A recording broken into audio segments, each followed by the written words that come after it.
truly humble person is not thinking about how to have others lift them up. The truly humble person is not considering how I can reduce my fear, my insecurity, my self-pain. But true humility is that I cannot really even be offended because I know my value. I have nothing to prove.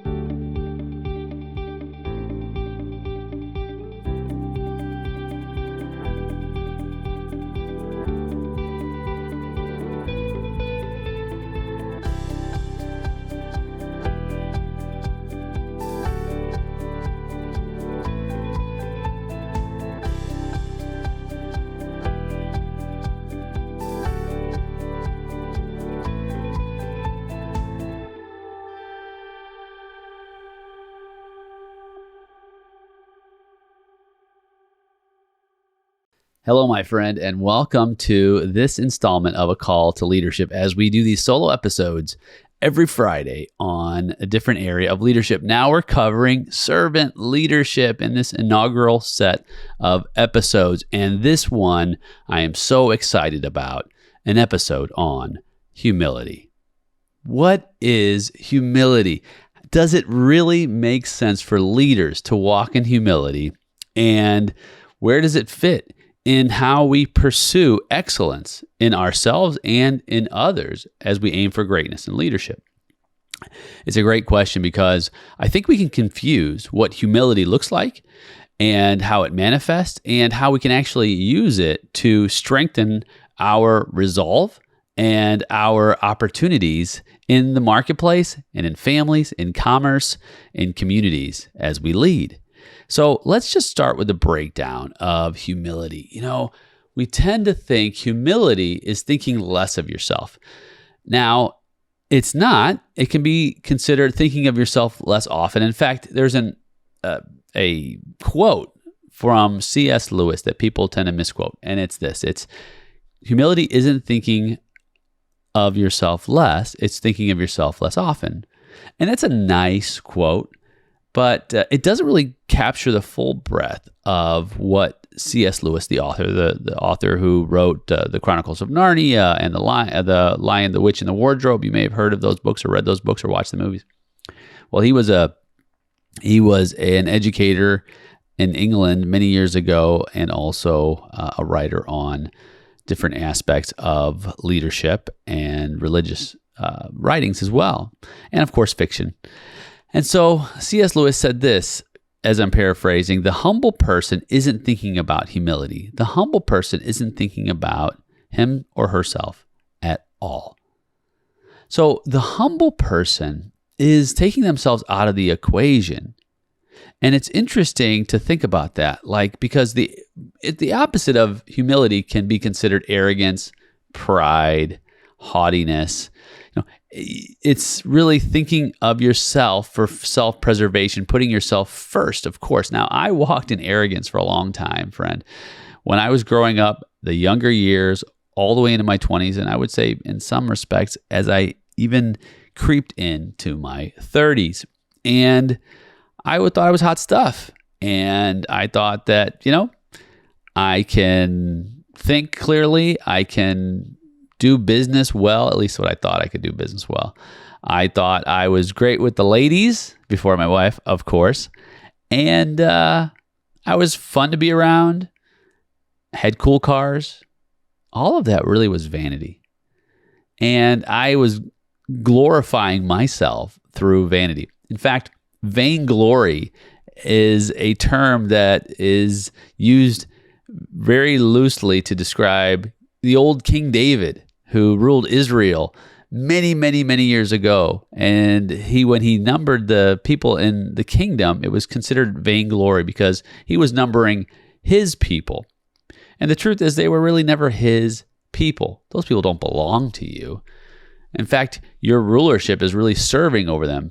You, at least your stewardship, belongs to them. And so the breakdown of vainglory, I broke this phrase down. So vanity is that which has no real meaning or value. And glory is praise, honor, and distinction. So when we put them together, vainglory is praise, honor, and distinction, which has no real meaning or value. And that really kind of hits you hard, right? It's like, wow, how much vanity do we have? How much arrogance, how much haughtiness, how much pride wells up? You say, well, pride's not always a bad thing, right? Because you can be proud of your kids, you can be proud of your nation, you can be proud of your grades. That's not necessarily the kind of pride that we're talking about here. The kind of pride we're talking about is the kind of pride that elevates yourself above others. And as leaders, especially as servant leaders, we're not to elevate ourselves above others. We're to elevate with others. That's a clear distinction. So when we're talking about humility, we're talking about this opposite of elevated self above others. We're talking about elevation of self-preservation. It's not about us. It's not about our selfies, if you will. Did you know that there were 90 million selfies a day last year? I believe that was it might even be more now. 24 billion in the last year, if not more. That's crazy, right? So this is an inflated sense of our own importance. Not necessarily that you're taking a selfie, but when you're so focused on you, and believe me, I was so focused on me. I wanted to be the center of attention. I wanted to have everyone's accolades. I wanted to be liked by everyone. And I think it was for me, it was born out of insecurity. My own arrogance, the lack of humility, my own pride and haughtiness, my own inflated sense of my own importance, this deep need for excessive attention, admiration, even a lack of empathy for others. It was born out of me trying to protect myself because I didn't have the esteem. I had something to prove. And so the flip side of that is the humble person really doesn't have anything to prove. There's no threat there where I have to feel like I have to earn someone's love, earn someone's respect, earn someone's kindness. Now you say, well, respect is earned, but the point is that for what purpose? So that I could feel good about myself? So that I could raise up? No, because we're going to be chasing that till the last day of our life if that's our trajectory. The truly humble person is not thinking about how to have others lift them up. The truly humble person is not considering how I can reduce my fear, my insecurity, my self-pain. My true humility is that I cannot really even be offended because I know my value. I have nothing to prove. Do you know your value? Do you know your value? Because you're so valuable that you have nothing to prove. So there's no reason why you have to be arrogant and prideful and show off. Now, you say, well, what does that mean if I'm a performer? Well, this is your job to perform, right? Say, for example, if you're an artist, this is a completely different conversation than the conversation around whether or not I walk in humility. Now, if you perform amazingly and you win an award, right? The arrogant person is going to say, yeah, I deserve this award all day. You didn't deserve it. All you losers, all you haters, you know why I won this award is because I am far better than all of you. That's arrogance, right? Interestingly, the old proverb says that haughtiness comes before the fall and arrogance, pride before destruction. So there's real danger in being too prideful. And so when you're thinking about humility, we're thinking about, I worked very hard and diligently on this series this performance. I'm so thankful to receive this award. I'm so thankful for you believing in me and the fact that I won this award further just allows me to want to serve you even more and give you the best of me. See, that's a much different conversation. It's a much different acceptance speech, right? Because it's focusing on who? It's focusing on who you get to serve.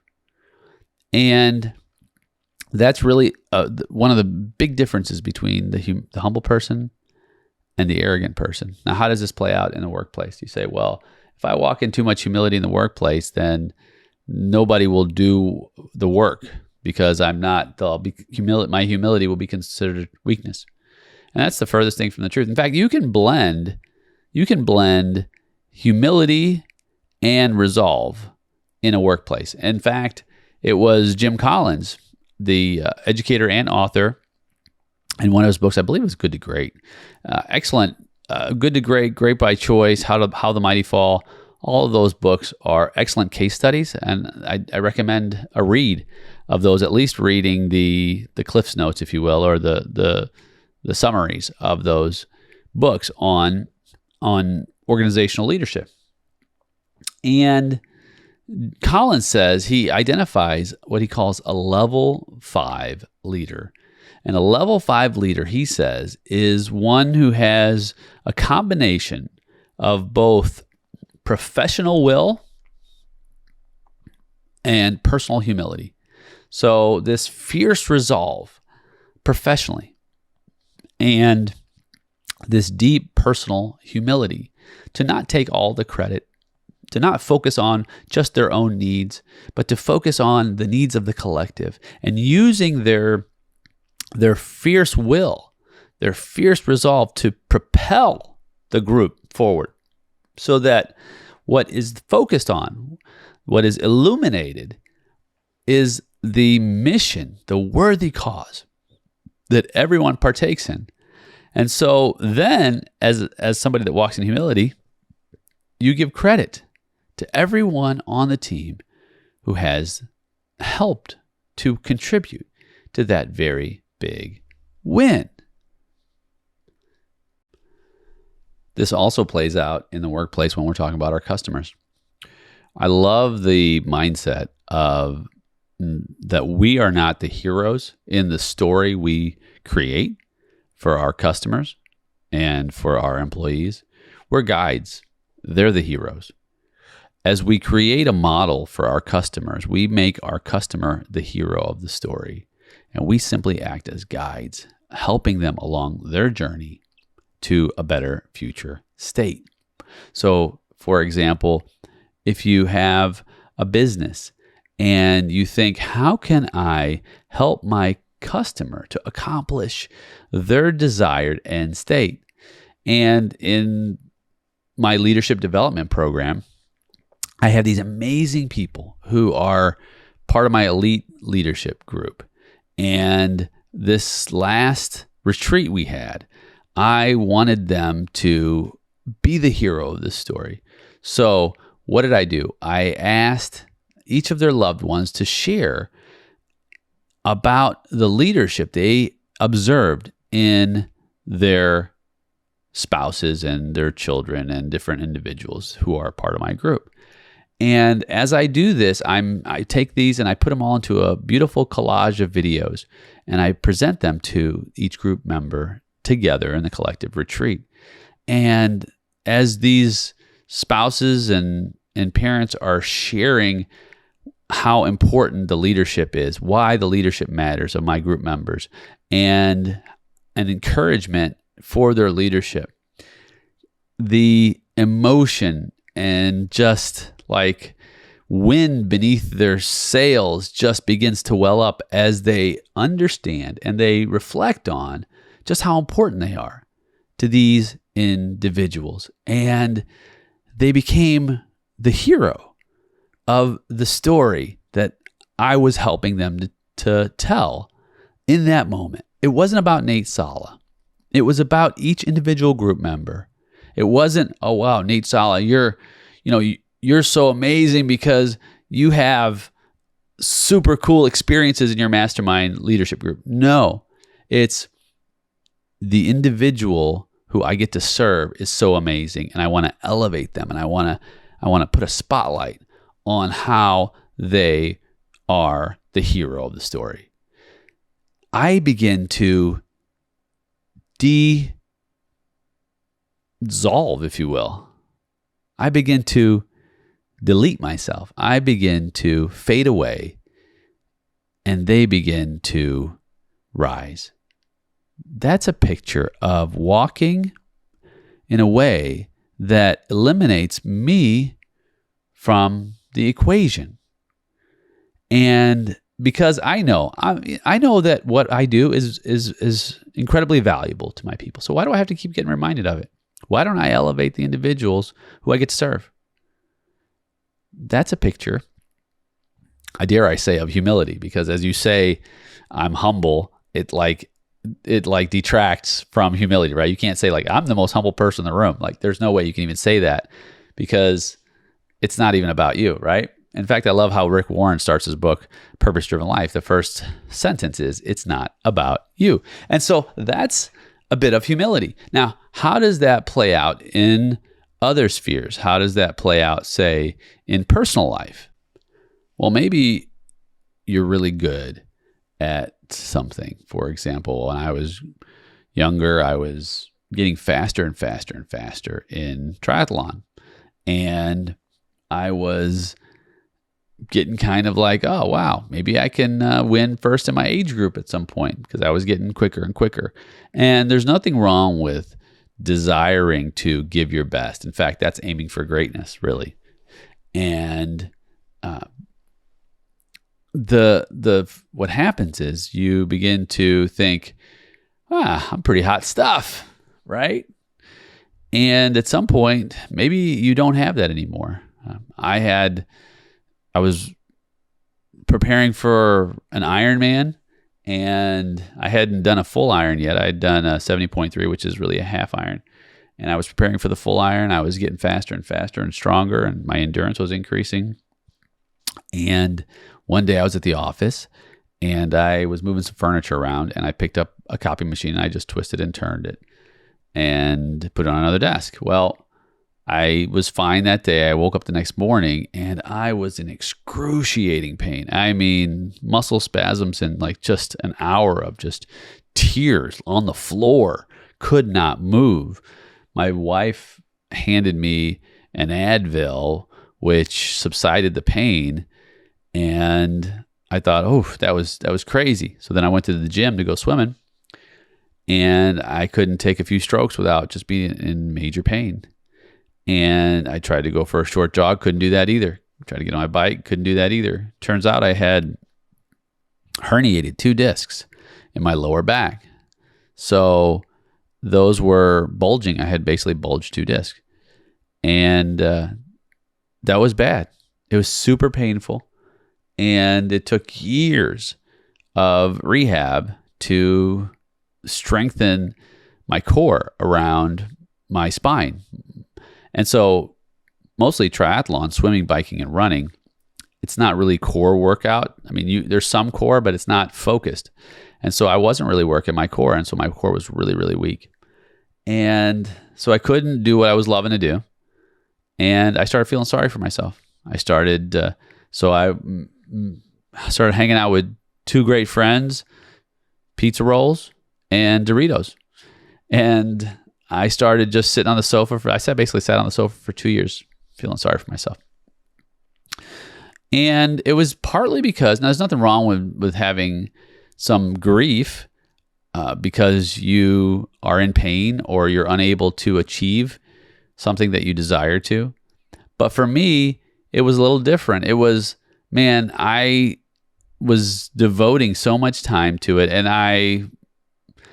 in fact, I got one of my trophies I got. I should have saw the writing on the wall. One of my first trophies I received, my son, he was so little at the time, he accidentally broke my trophy. And I was so proud of that trophy. And I was thinking, wow, maybe you're just getting too prideful and arrogant. And that's just, it's just the way things are supposed to go for you. But what it did was it helped me to refocus, because I was so focused on me. I was so focused on my goals. I was so focused on my achievements and my accolades and my abilities And I was missing what really mattered, was bringing others along the way with me. And even my own family, I was not devoting time to them. I was just spending time getting faster and faster and faster. And I couldn't be fast anymore. So it was just a time to learn about, wow, if you could just walk in humility instead of arrogance and self-preservation, self-reliance, and bring others along the journey with you. So that's when actually I started working on my PhD. And through my program, I learned all about servant leadership. And so had that fall not happened, right? Remember we said the haughtiness before the fall, probably before destruction. And had that fall not happened, I likely would not have pursued the PhD. I would have devoted more and more time to triathlon. And I wouldn't have learned about servant leadership. I wouldn't have spent all those years studying and researching and preparing to be a part of this program and this show. So none of that would have happened.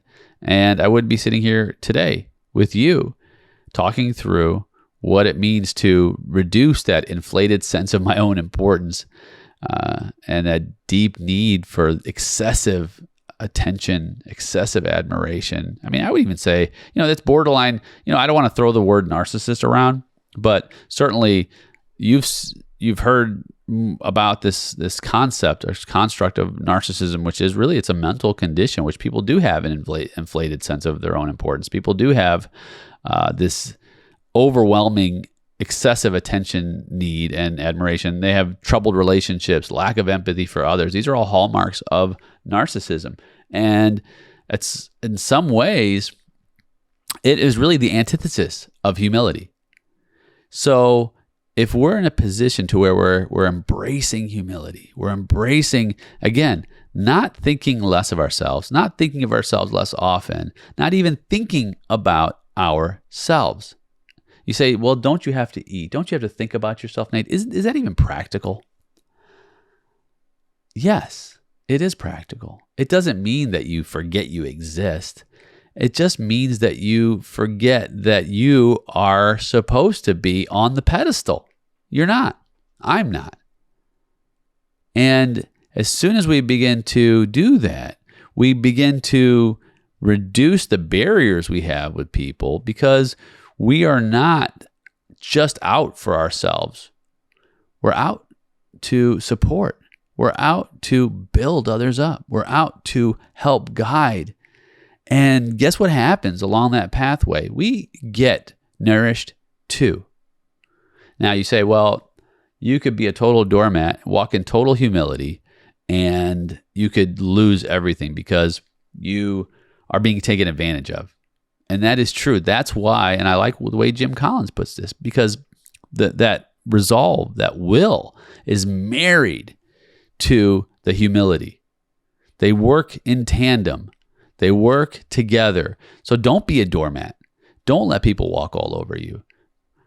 Because really, that's not serving others by you getting trampled, right? Because if you're going to lead effectively, if you're going to aim for greatness and leadership and serving others, you better have some values. You better have some core values that are non-negotiable.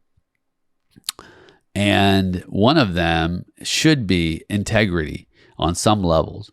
And integrity, having clarity, having conviction, having vulnerability, having accountability, having generosity, being a person who desires to grow and give. I mean, those are some of my core values. And if you haven't dialed those in, we're going to have some episodes just on how to construct a set of values which guide you to what is acceptable and what is unacceptable. Because once your values are driven in, then humility becomes even easier, because I know who I am. I'm not threatened. I have nothing to prove. Can you be offended? Anyone can press your buttons. I'm working on actually not being offended, because if I cannot be offended, that means that I am truly not threatened.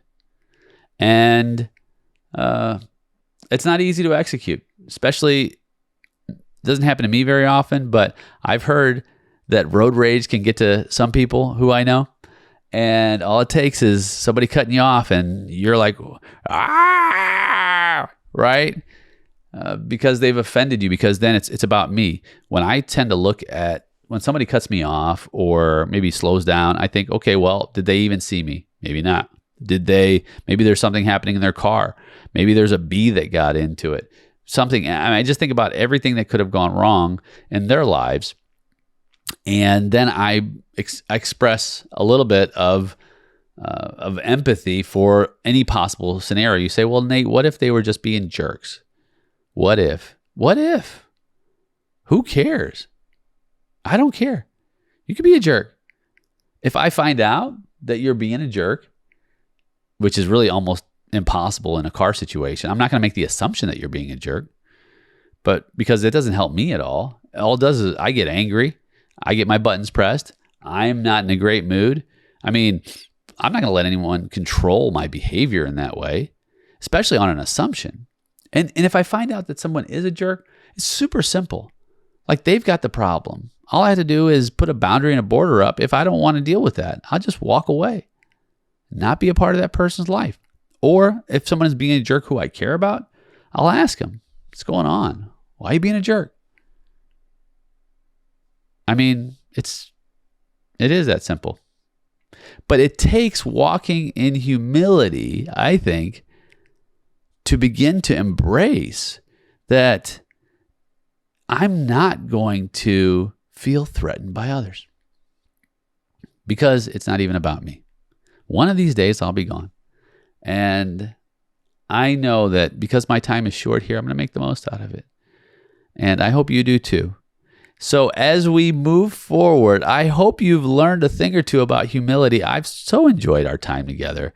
I can't wait to do it again as we close this series on servant leadership with our next episode in just 1 week.